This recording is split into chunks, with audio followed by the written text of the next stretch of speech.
future. There are no people. There are no people in the future. No people at all. There are no people in the future. Where did all my people go? There are no people in the future. Let me try my people call. Where are all my people?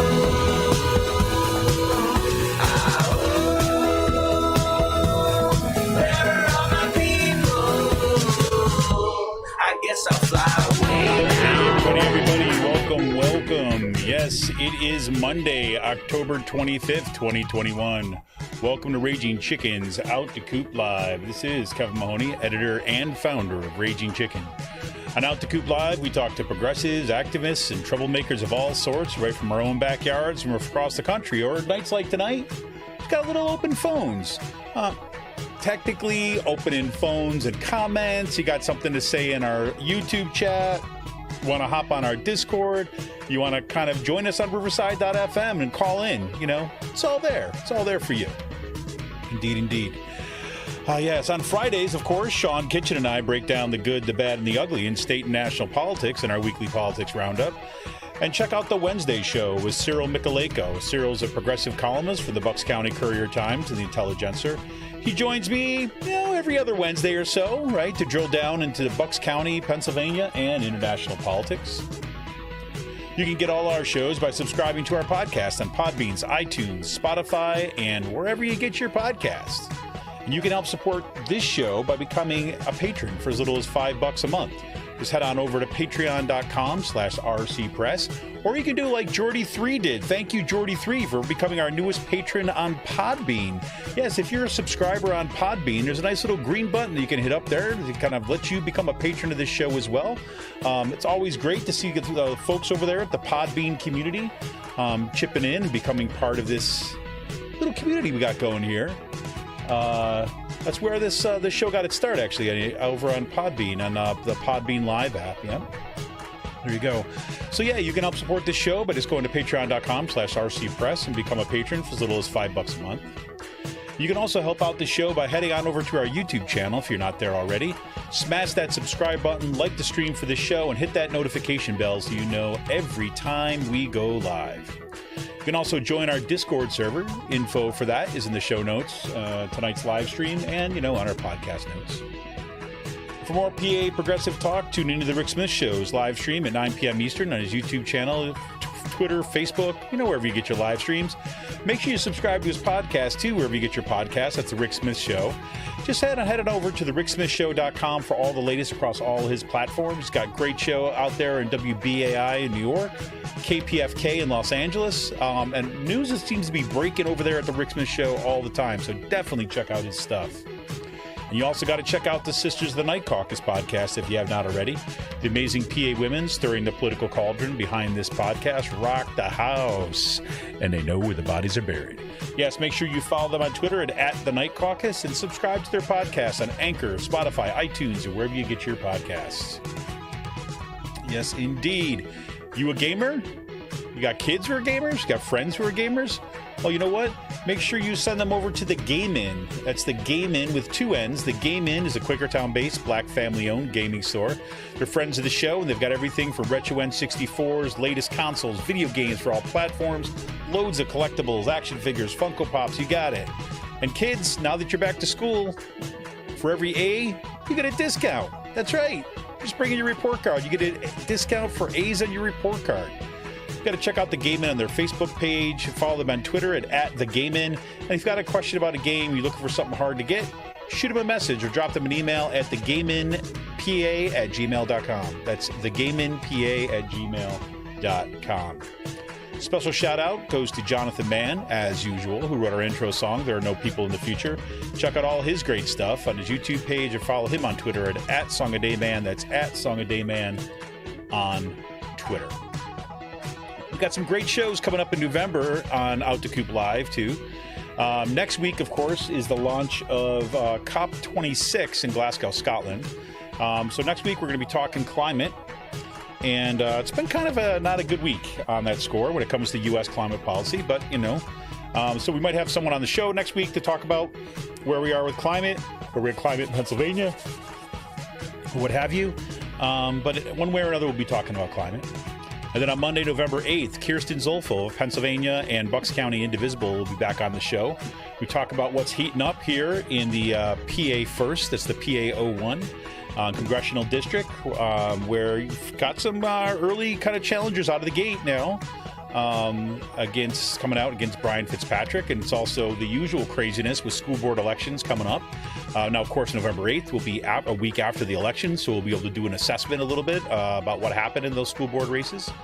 We'll definitely tune in on that. And I know Monday, November 15th, we've got Laura Putnam on the show. Laura Putnam is a professor of history at the University of Pittsburgh, and she'll be on the show talking about the growing left progressive politics in the Pittsburgh area, but kind of a really interesting kind of resurgence of left politics in the Pittsburgh area. And we'll also be talking about her article, Rust Belt in Transition, what happened in Pennsylvania and the entire Rust Belt's middle suburb counties, and how and can it be reversed.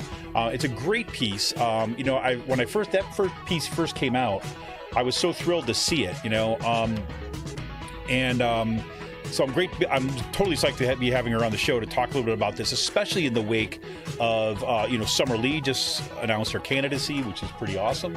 And, we've seen, the inroads that DSA has made in the Pittsburgh area. We've seen some real resurgence of left politics out there in Western states. So I'm going to check in with Laura a little bit on that. On today's show, well, we've got another round of open phones from Bucks County to Harrisburg to Washington. The challenges we face just don't stop. So what's on your mind? What's at the top of your agenda? We're taking comments on YouTube. You can also join the show live at riverside.fm and call into the show.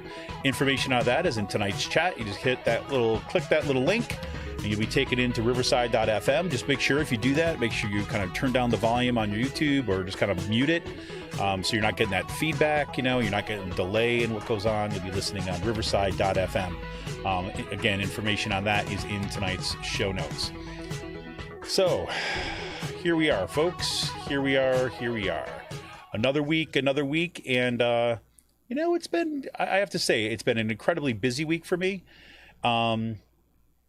It's Halloween is right around the corner. That means, of course, getting all the kids' costumes together and all that kind of stuff. Thinking about giving out candy and all that, but the onset of fall coming. We've got some torrential rain coming down, slated for this area tonight. From last I checked, it was like 2 to 4 inches of rain. Seems fitting ahead of a climate summit that seems like it's on the way to failure at this point. But I'm not giving up yet because whatever, our future is at stake there. But yeah, just a whole lot of stuff. It just seemed like a busy week this week. I know Cyril's got a great piece coming out this week. He's coming out with it. His next piece is coming out. You got to take a look at it. He and I have been back and forth on it a little bit. He's been telling me what's going on. I tell you, it's pretty crazy. And it's a bit of a weird sensation to kind of consistently be living in the county, right? That seems to be leading the edge of crazy, in Pennsylvania. We've been talking a lot on this show about the rise of the militias, the rise of these kind of QAnon conspiracy theorists running for school boards, and the anti-maskers. All this stuff just seems like we're just living in a broken political climate right now, or social climate, really. And I was at the grocery store yesterday in Percy. And, I was just thinking about, Cyril's he and I were talking a little bit about, some of that, malicious stuff, as you've been seeing him kind of following on Twitter and stuff. And so I go to the grocery store later on, and there it is. Nice big yellow pickup truck with a nice big 3%ers sticker on it. Yep. Now, 3%ers, of course, is that kind of radical right-wing militia.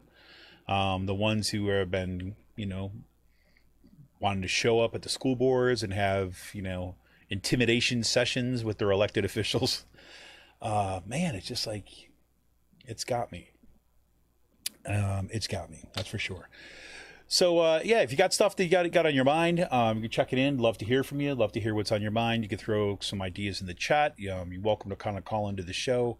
Let me see some things we got in. I thought we could take a quick peek. I'm a little out of it tonight, I got to admit. So just so that nobody's out there thinking like, whatever, I'm just really down or something like that. I'm not really super down. I'm just like really tired for some reason today. I think it's this weird change of weather. It always does it to me. It was like, it was like warm and then the temperature crashed.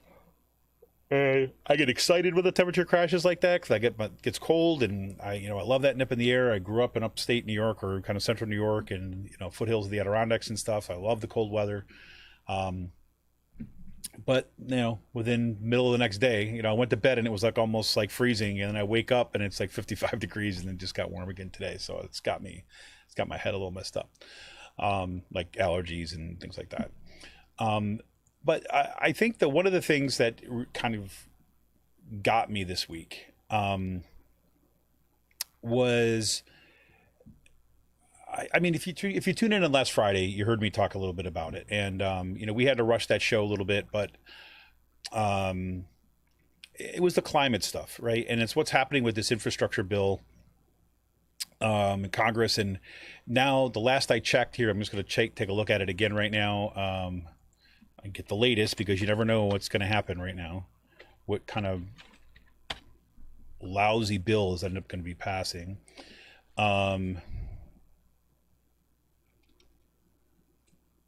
Yeah, looks like they're at this point.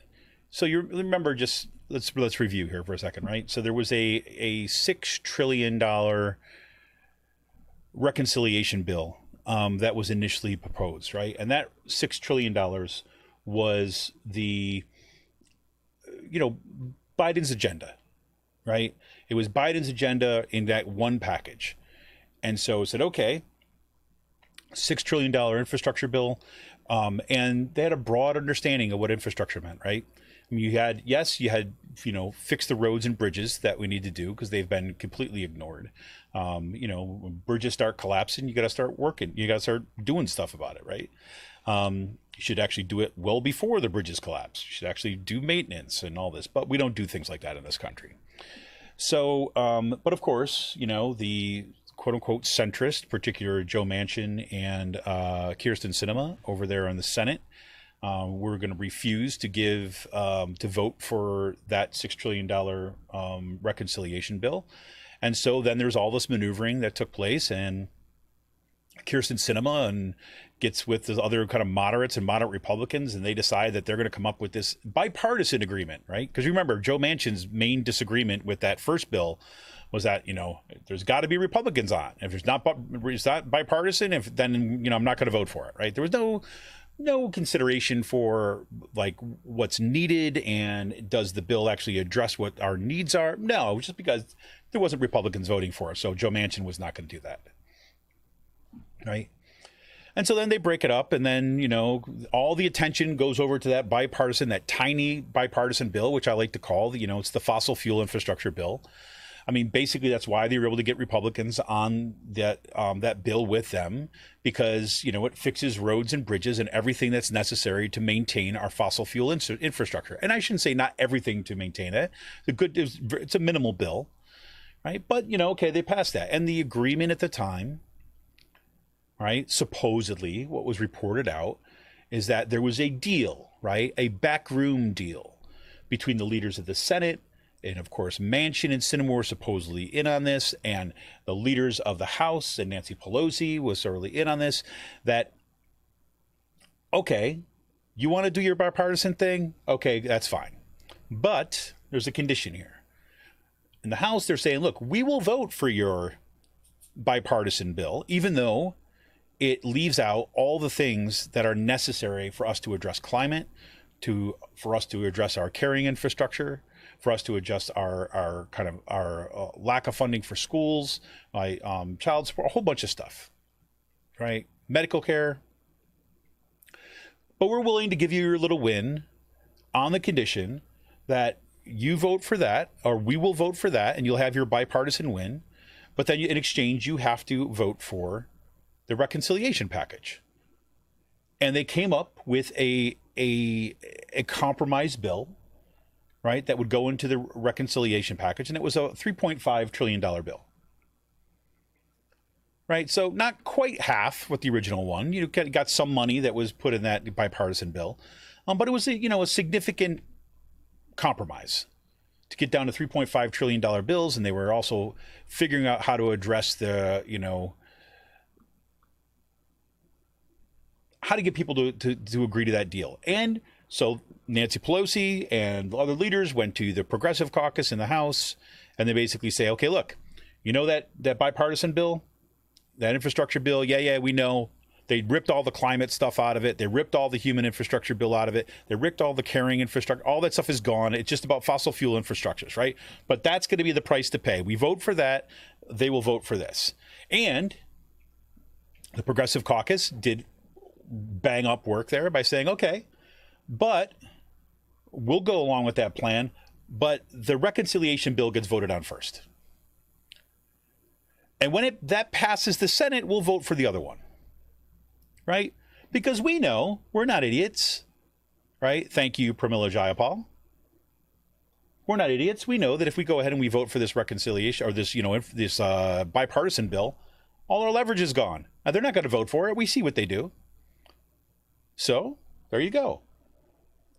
And sure enough, Nancy Pelosi tried to force the vote, tried to force progressives to kind of cave, and the progressives didn't. So on the negotiations go, and then it became the summer of Joe Manchin talking about how it's too big and the $3.5 trillion is too big. Everybody asked him, what did he want? What do you need from it? He just said it's too big. They asked him to give us a number. What's an appropriate number? He wouldn't give a number, right? It was just the Joe show all summer long. And so in the meantime, all the momentum, like if you remember, I don't know if you remember this, right? But after that COVID bill passed, like the COVID relief bill passed, it was quite a bill, and people were charged up about it. Democrats felt emboldened, right? And say, look, you've got majorities across the board. Yes, it's a slim majority in the Senate. You got a majority across the board, but they passed it, and there was all this momentum, and people loved it. Like approval ratings were high and all this stuff like this. And then for the love of God, I have no idea. I mean, I don't know how you combat this, right? This is the one thing that has got me down this week is that, if you lose momentum in politics, right? And you let the other side just kind of like pick at you and slow things down, people get impatient. Especially when they start losing their benefits, especially when they're kind of threatening to be thrown out of their homes. And they look at Washington, who just, when Joe Biden administration comes in and says, we're going to do all this stuff. And then when he's pressed on, he's like, well, we got to get these Republicans, we got to have these, blah, blah. The people don't care about all that nonsense. They don't care about the rules of the Senate and all that stuff. That's being absolutely critical to uphold. They care about being able to just like live and not having to freaking struggle every single day, right? And then, of course, there's other folks that are looking at, we've been warned, like there's the climate crisis, right? And it just gets worse by the day. I'll talk about that in just a second. It gets worse news by the day. You say, okay, good. We're finally going to step up to the plate and do something about it. What happens? You got the, Democrats go slow, they move slow, they don't move fast, they don't put any pressure on Manchin because they don't want to like upset his foo-foos, right? Because that's somehow the way that you accomplish things, is that you make sure that everybody isn't kind of like upset, everybody's comfortable. I don't know when in politics that it's ever worked, but whatever, these people seem to believe it. It works at a dinner party. I don't think it works in Congress, but whatever, they go ahead and they do that. Spend all this time worrying about Manchin's foo-foos while he contemplates, I don't know, numbers on his yacht. So whatever. And so that trickles down and then it goes back and then we hear this big news come out that Biden's going to go out and kind of get rid of a bunch of student debt. Whoa, look at that. Approval ratings go up. People are happy about it. They said, I can't believe it's finally going to happen.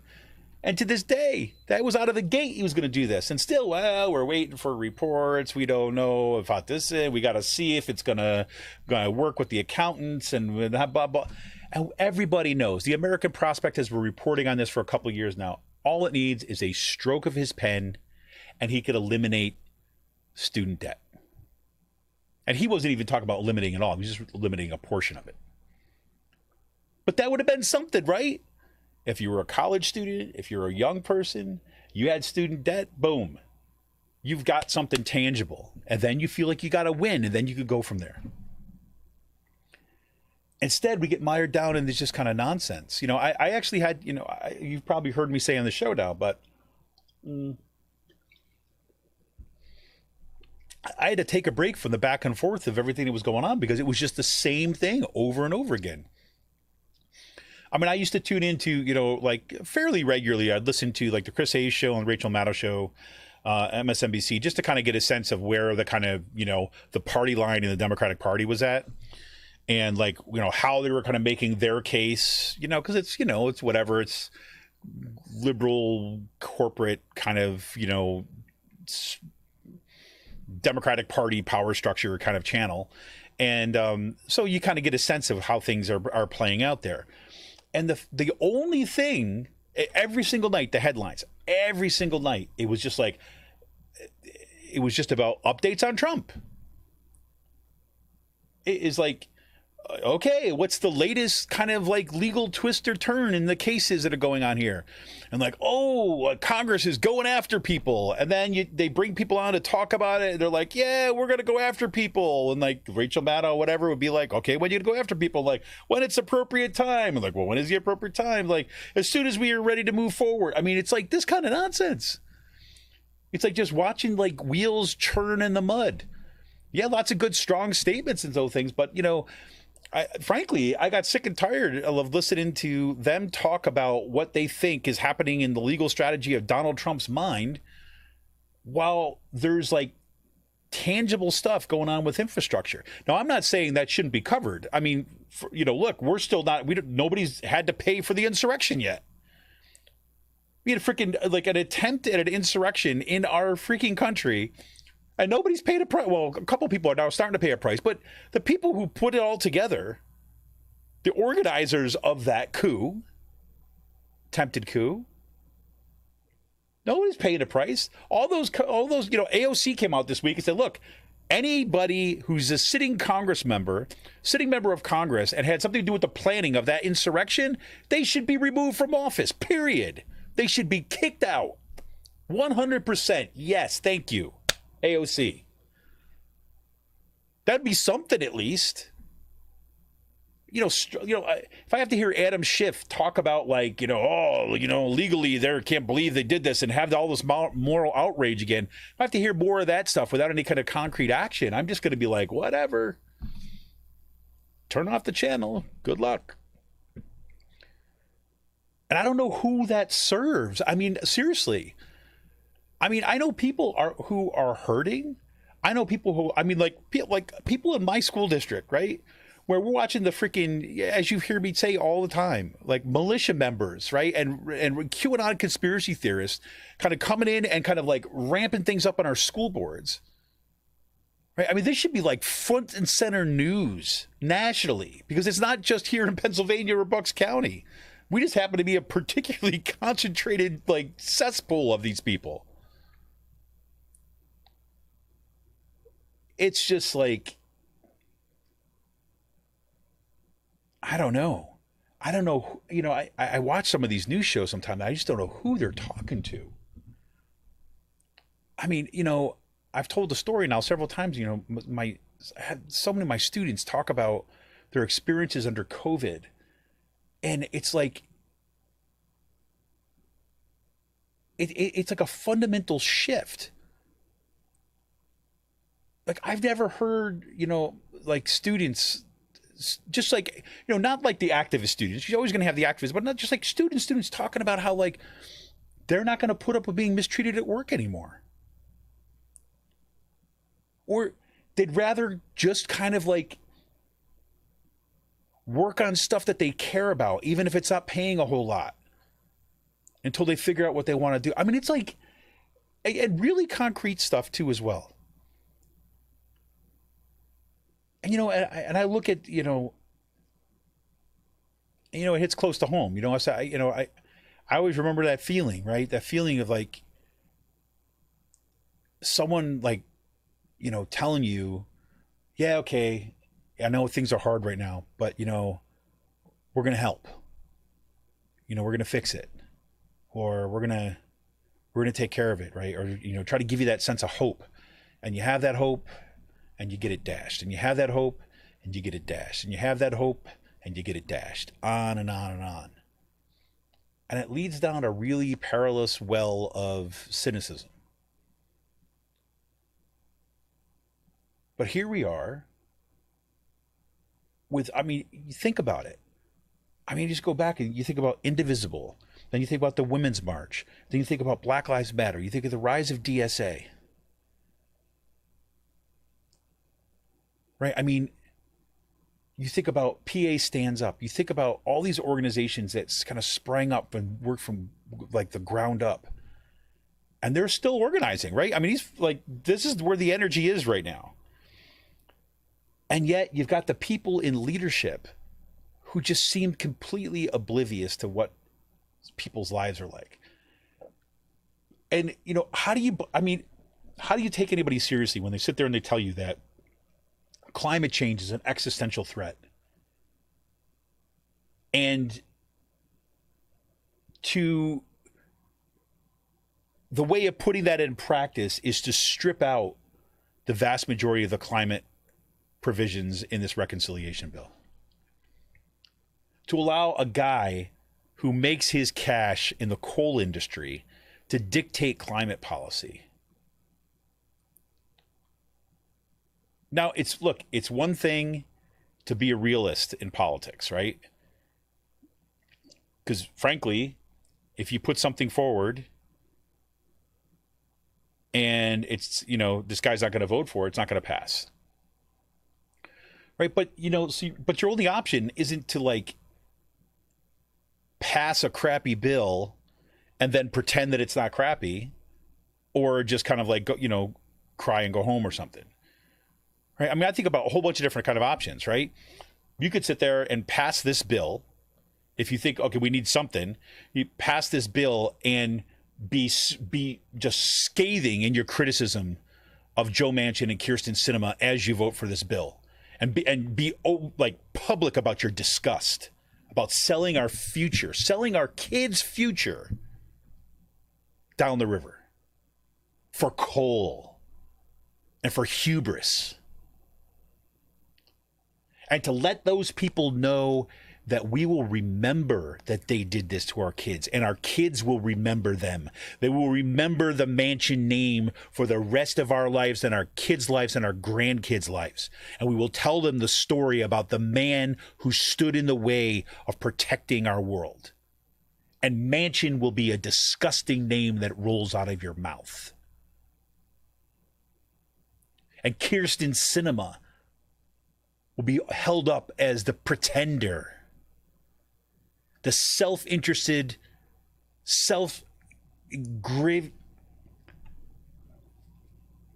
the pretender that helped her buddy Joe Manchin sell out the American people, sell out the climate, even though when she told everybody she was for climate, even though she ran originally in the Green Party, sell it all out for her own personal, individual, who the hell knows what quest that is.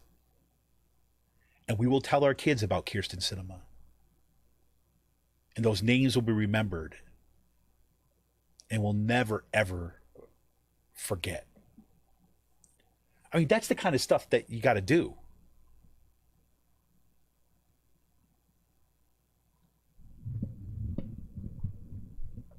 That's stuff you got to do. So we'll see. We'll see. But as of right now, the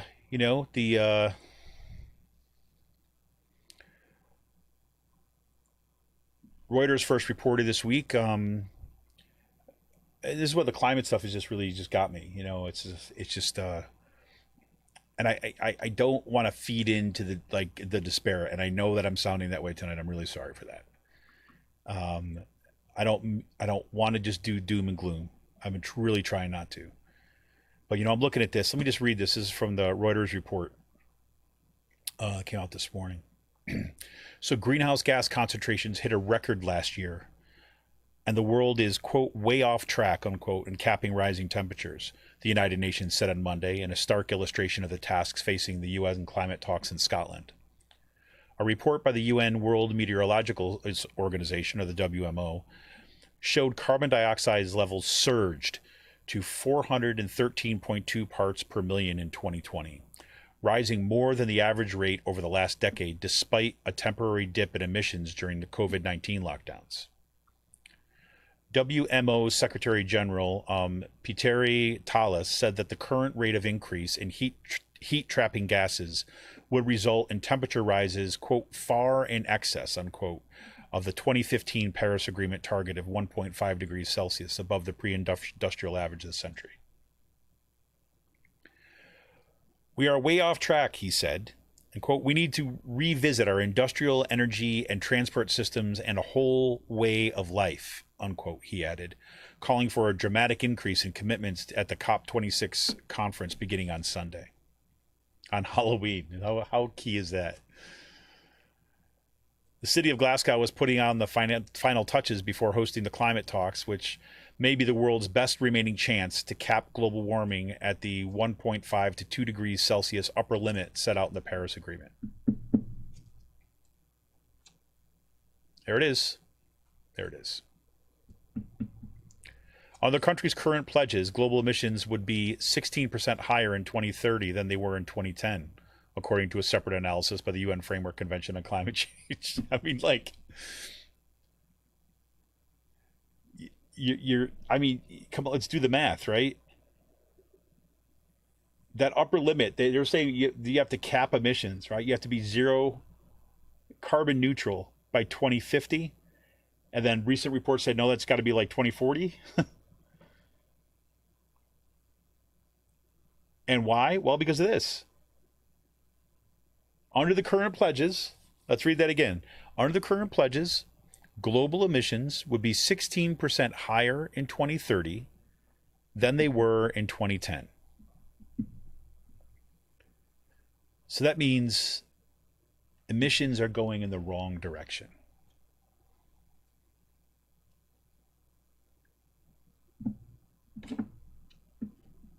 The wrong direction. So when we're looking at, here's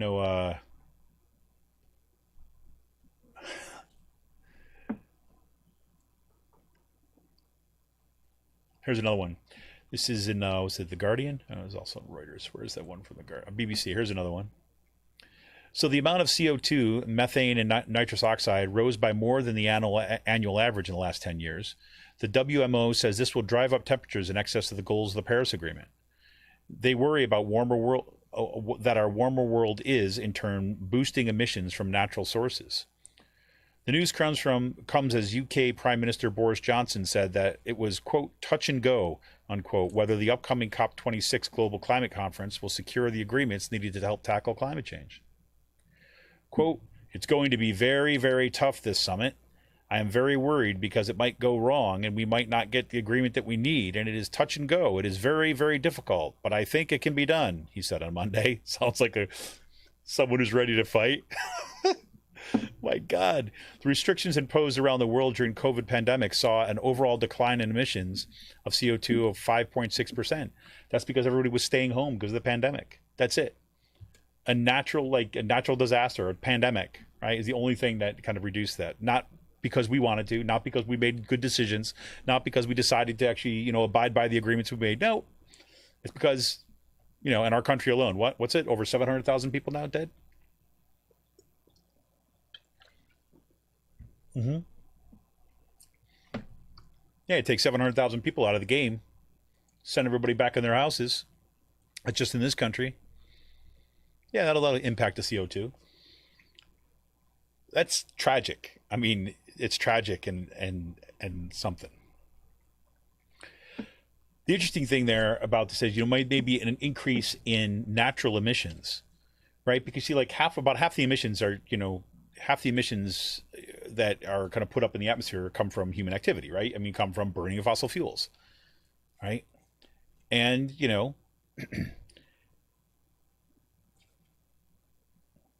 the ability for, those natural areas to absorb all this stuff depends on the weather, or the climate. So that another issue, I'm reading now again from BBC. So another issue is that of the past decade, emissions of CO2 have increased progressively. So even though carbon output was down last year, the increase in the levels in the atmosphere was still bigger than average between 2011 and 2020. According to the WMO's annual greenhouse gas bulletin, CO2 reached 413.2 parts per million in the atmosphere. Right? This is at the current rate of increase, the greenhouse gas concentrations will see a temperature increase by the end of the century far in excess of the Paris Agreement targets of 1.5 and 2 degrees Celsius. Right? You're way off track. And they go into this whole thing. Look, then about the other 40% of emissions, right? From methane, for example, right? We've seen a kind of increase in methane. It comes from the activities of microbes in natural sources such as wetlands, right? So what's happening here, and they explain in this piece, right, is that as temperatures go up, right, more moisture can be held in the atmosphere, which means more rain. It becomes wetter and warmer. When things become wetter and warmer, more bacteria grow, more microbes grow. And what do they give off? They give off methane.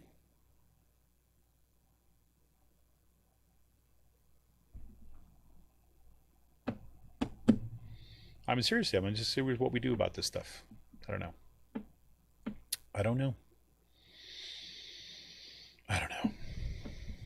And this comes too as well. I don't know if you saw this too as well. There's like a record-breaking bomb cyclone that is kind of shutting down highways and floods in parts of Northern California. 10 inches of rain fell in 24 hours in Northern California. Some streets are still underwater.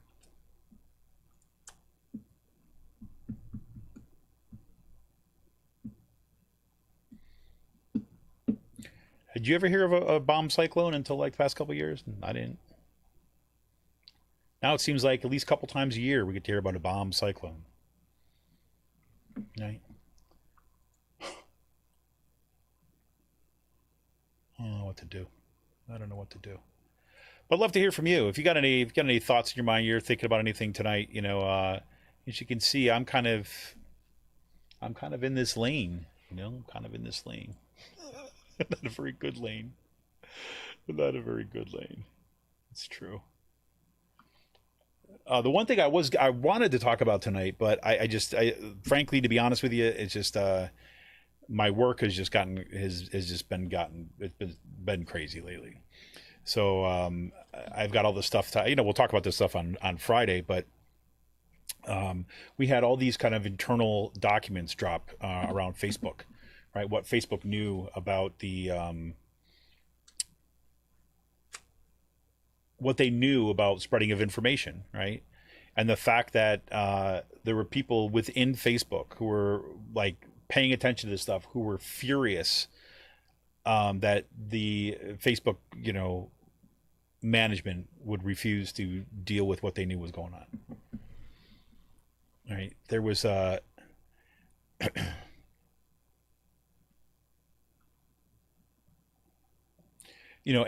one of the things that like Breitbart, for example, figured strongly in this, right? They looked at let me see if this is the one that I wanted to share. No, that wasn't the one. Too bad. It looks like I could have sworn I had this one I wanted to read tonight. It was such a great story about no. It was a really great story about the Facebook emails that got dropped.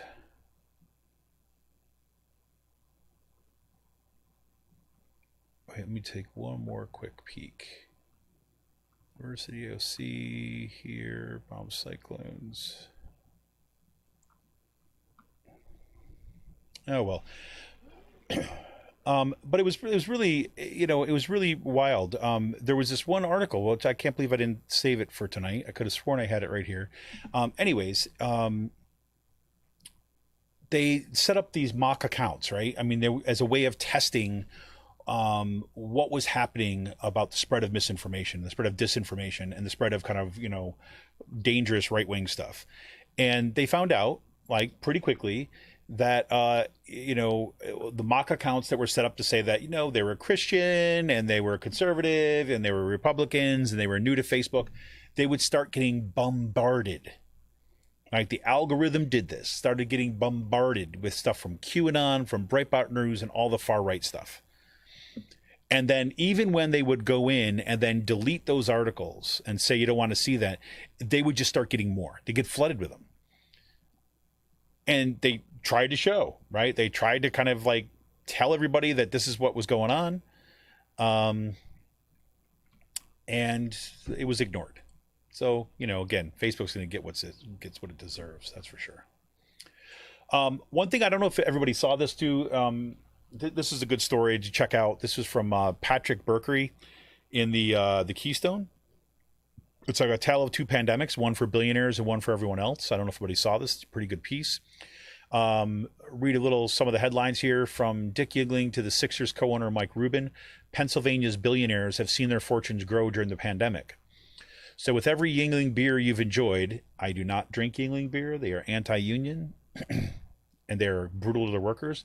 Anyways, with every Yingling beer you've enjoyed, Eagles, Phillies, and Sixers game you've attended, and Comcast service you subscribed to during the pandemic, you've helped Pennsylvania's richest get richer.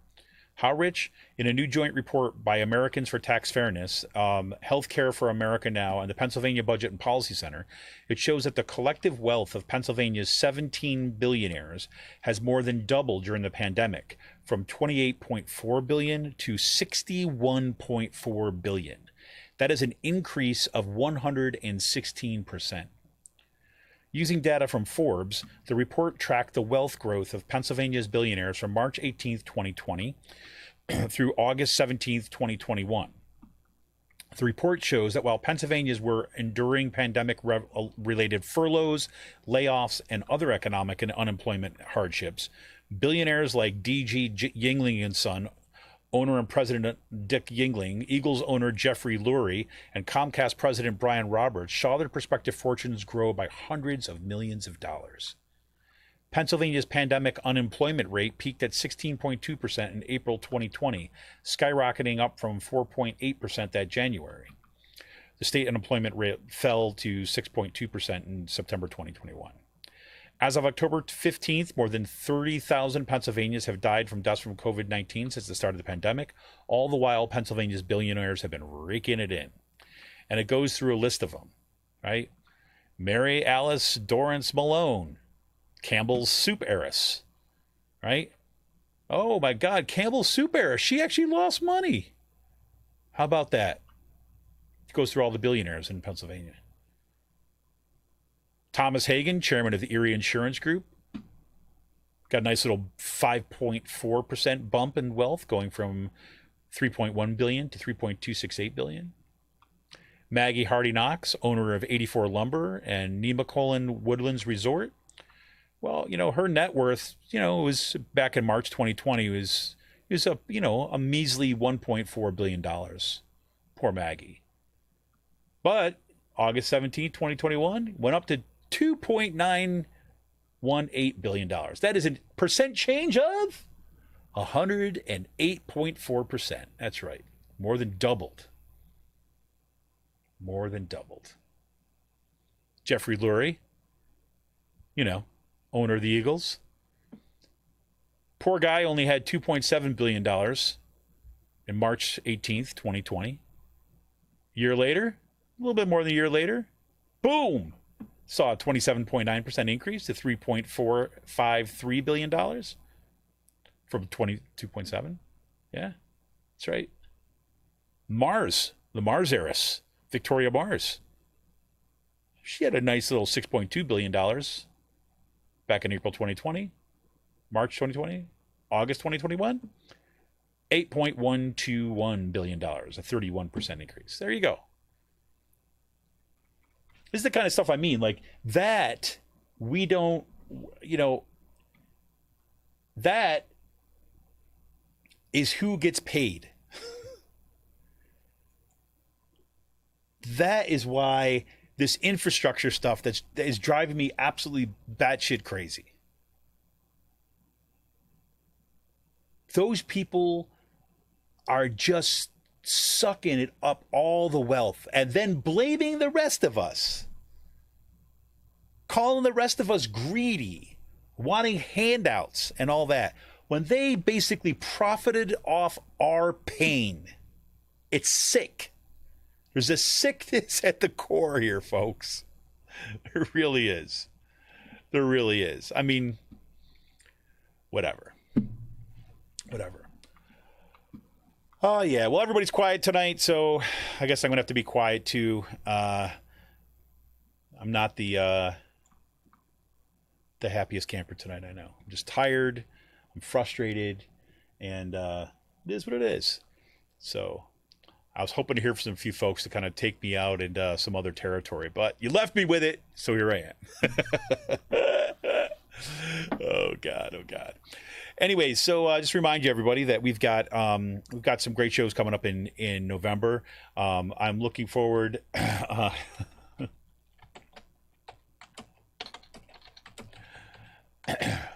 Christopher, no problem, man. I'm just messing around. We got some great shows coming up in November, and we've got Kirsten Zolfel coming up on November 8th. I'm really hoping that I get somebody up. We can get someone on the show for next week to talk about some of the climate things. I've got some. I've reached out to a couple of folks. I'm reaching out some more this week because I would like to get us some perspective, like kind of Pennsylvania rooted perspective on that. And then, of course, on November 15th, we've got Laura Putnam coming in. Do check out her article, too, as well. It's called Rust Belt in Transition, What Happened in Pennsylvania's and the entire Rust Belt's kind of middle suburbs counties, and can it be reversed? Great piece, getting to some of the history of what happened, why it is that people gradually started walking away from the Democratic Party, and why it is that we're starting to get some of the resurgence of this. It was good that she could come on right now. She's coming on after the election, so we'll have, I think, even a better read on what's happening at the electoral races. It's going to be fascinating to see what happens going forward. And we got with the launch of Summer Lee's campaign.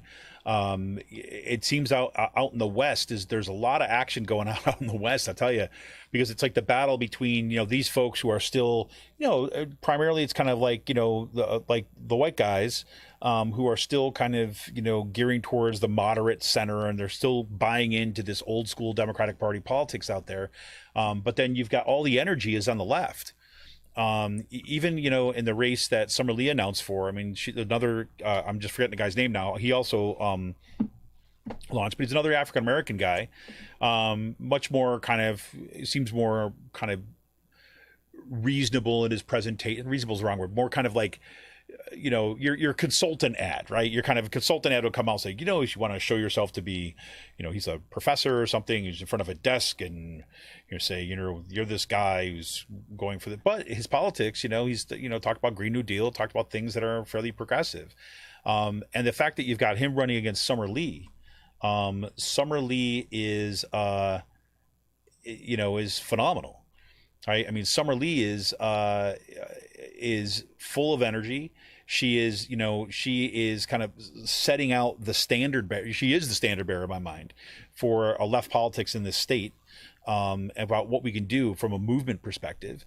That's not to knock anybody else. Not to knock Rick Kajewski or Elizabeth Fiedler or Sarah Innamorato, right? I mean, any of these folks, Nikhil Saval. I mean, we can go down the list, right, of amazing folks that have been elected. But Summer Lee has been really, insistent on the kind of movement politics of it, and the fact that she's going to be running for Congress now. Whew, is phenomenal. So I'm really looking forward to that. Thanks, Shereen. I see you. Thank you. So we've got a lot of good stuff coming up, and it'll be fascinating to hear after the election on November 2nd, to talk to Laura Putnam, to get a read on what happened in the election, and kind of her sense of some of the history behind that, and kind of where things are going from here and why. So good stuff. Anyways, I didn't mean to, for folks in the chat, I'm sorry. I didn't mean to drop a guilt bomb. That was not my intention. I'm just kind of in that space, really. I know you're out there, and I appreciate it. I appreciate every time that I come on, and that there's folks out there listening and kind of joining in, and people pick up on the podcast. Totally get it. That was not my intention. I'm just kind of a little bit out of sorts tonight is how it is. I'm tired. kind of overworked, wish I could quit my job, stuff like that, but here, the other thing that I got to put on the table once again is make sure that you vote on November 2nd. There are absolutely critical elections that are happening all across the state. You've got row offices, you've got school board elections are absolutely critical. And look, you've got a week at this point. If you haven't been plugged into what's happening locally around you, please do. Please kind of make sure that you're plugged in. For Shireen, if you're still listening right now, I had the email, Shireen sent me an email about a guy running in Berks County. If you could drop his name into the chat right now, that would be awesome, and I'll give him a plug. Let's see if I can pull up, and if not, if she's still not there yet, I'm going to pull in. But I know Stephen Schnell is running for school board out in the Kutztown School District.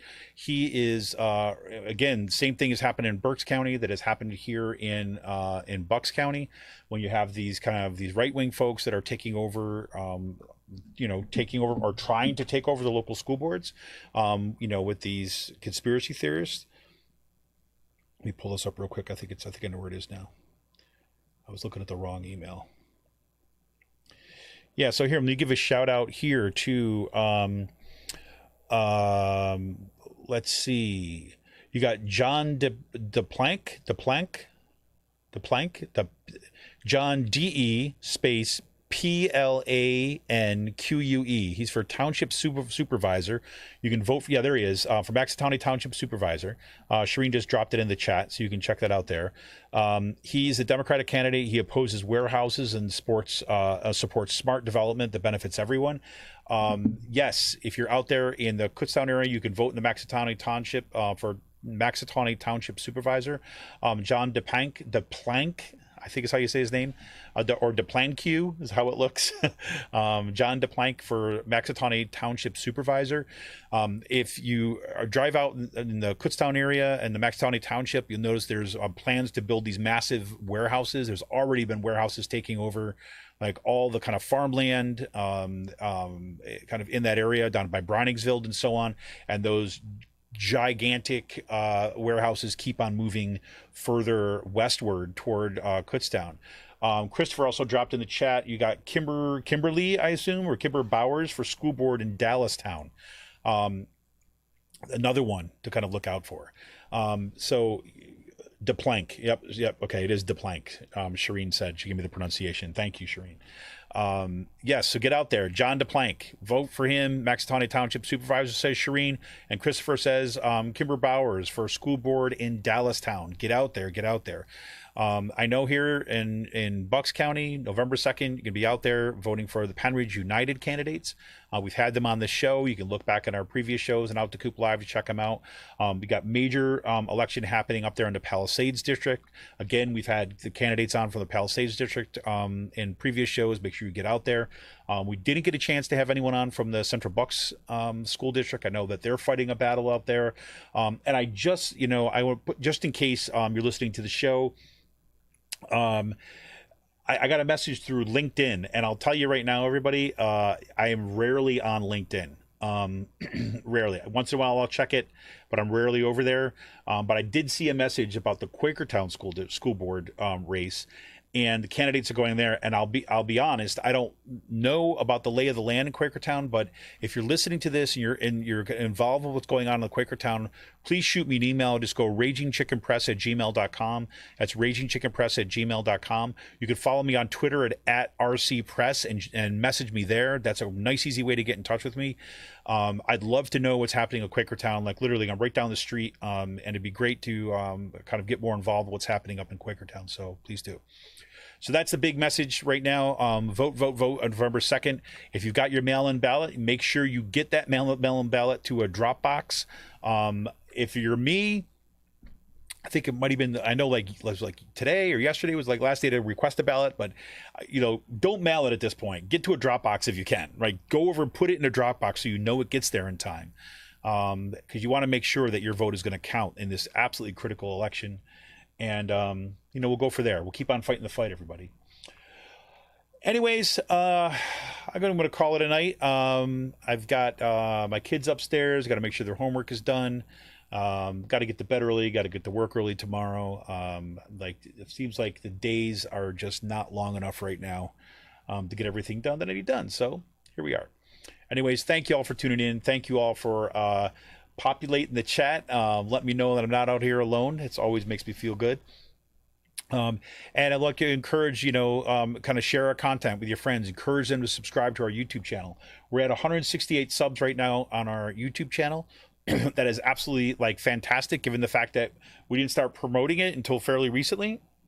You get out there and tell people about it and have them subscribe to our YouTube channel, even if they're not going to be watching our YouTube channel like every single day. If they get out and they subscribe to that, it helps people see our content, right? It lets kind of like the little algorithm kind of gnomes know that, oh, people are interested in this content, and we get put in front of more eyes, which is phenomenal. Make sure you also have them sign up to our podcast, right? You can just go to Podbean app. You can go to Google Podcast, Apple Podcast, anywhere you get your podcast. Really, you just look for Out the Coop Podcast or Raging Chicken Podcast. You're going to find it. Subscribe there. Also, hit a big note. We passed the 30,000 downloads from our Podbean. That's our kind of where our podcast is hosted. So 30,000 downloads, and that is like absolutely fantastic news. And a special shout out once again goes to Jordy3. That's all I know this person by for the handle on Podbean. But thank you for becoming a patron over on Podbean. Actually, that was kind of really cool to see this week. And remind everybody that you can help support this show by going to patreon.com/rcpress and become a patron for as little as $5 a month. I promise you, everybody, I will not be as down next week. Just been one of those weeks and one of those days. And here I sit. So thank you all for joining me tonight. This is Kevin Mahoney, editor and founder of Raging Chicken. I'm hopeful, actually, even though I don't sound like it. You're welcome, Shireen. Appreciate all the organizing you guys are doing out there. It's fantastic. This is Kevin Mahoney, editor and founder of Raging Chicken. I'm out of here. See ya!